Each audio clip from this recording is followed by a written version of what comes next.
اما عائشہ پانی پی رہی، گلاس رکھ دیا، میرے نبی گلاس اٹھاتے، جہاں حضرت عائشہ کے ہونٹ لگے ہوتے تھے وہاں ہونٹ رکھ کے آپ پانی پیتے تھے۔ اللہ کی قسم، زندگی سکھانے کے لیے گوشت کے بڑے بڑے ٹکڑے کھائے جاتے تھے، پکائے جاتے تھے۔ اما عائشہ نے گوشت کا ٹکڑا اٹھایا اور یہاں سے نوچا اور پھر رکھ دیا، پھر روٹی اٹھائی، میرے نبی اس کو اٹھاتے اور جہاں سے حضرت عائشہ کے دانت لگے ہوتے تھے حضرت عائشہ کو دکھا کر رکھتے تھے۔ یہ اظہار محبت ہمیں سکھایا۔ جہاد کا سفر، جہاد کا سفر، آپ نے صحابہ سے کہا چلو بھائی سب آگے چلے جاؤ، سارے آگے چلے گئے، سب غائب ہو گئے۔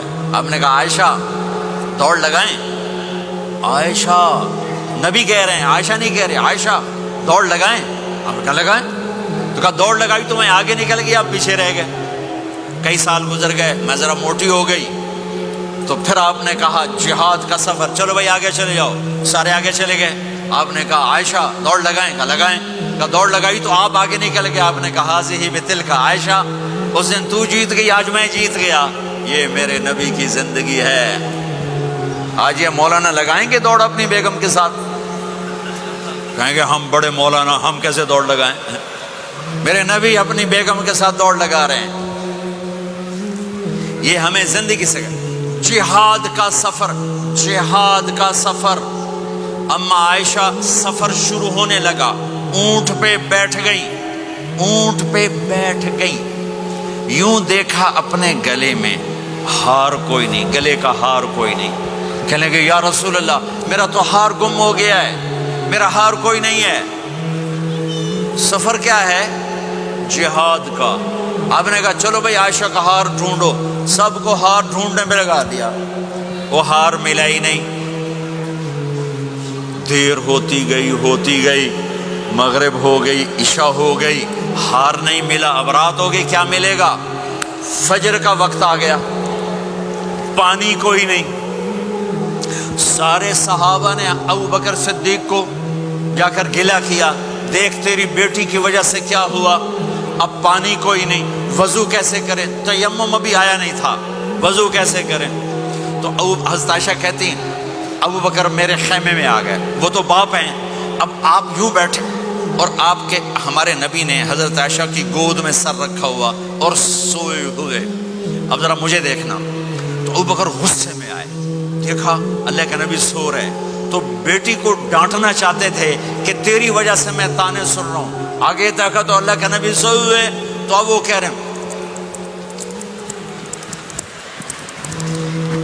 تیری وجہ سے، تیری، اور آگے بڑھ کے نا یہاں پسلی میں زور سے انگلی ماری، ایسے کیا، پھر یوں کیا، تو کہتے میں ایسے ہو کے بیٹھ گئی تاکہ میں ہلوں نہیں کہ اللہ کے نبی کی آنکھ نہ کھل جائے۔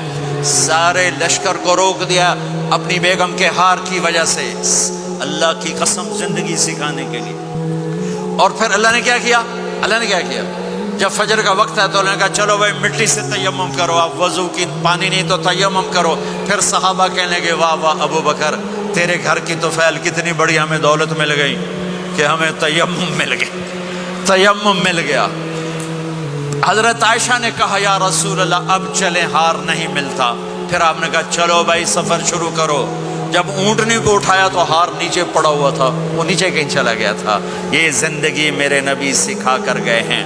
پھر عورتوں کو سکھایا، کہیں آپ یہ نہ کہو ساری عورتوں کی گالی کیتی جاندے ہو، ساڈی بھی تو کرو۔ میرے نبی کے پاس ایک عورت آئی، یا رسول اللہ میری شادی ہو رہی ہے، میرے خامند کا میرے اوپر کیا حق ہے؟ میری شادی ہو رہی ہے، میرے خامند کا میرے اوپر کیا حق ہے؟ میرے نبی نے فرمایا تیرے خامند کے جسم پہ زخم ہوں، زخموں میں گندا پانی پیپ بھر جائے اور تو زبان سے چاٹ چاٹ کے اس کے زخم صاف کرے تو بھی تو نے اپنے خامند کا حق ادا نہیں کیا۔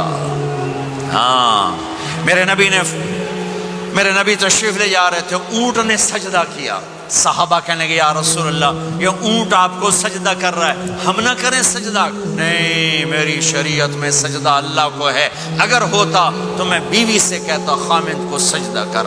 تو میرے بھائی بہنوں، یہ محبت کے رشتے ہیں، یہ محبت سے پروان چڑھتے ہیں، یہ مقابلے سے نہیں چلتے، دھن دولت سے نہیں چلتے۔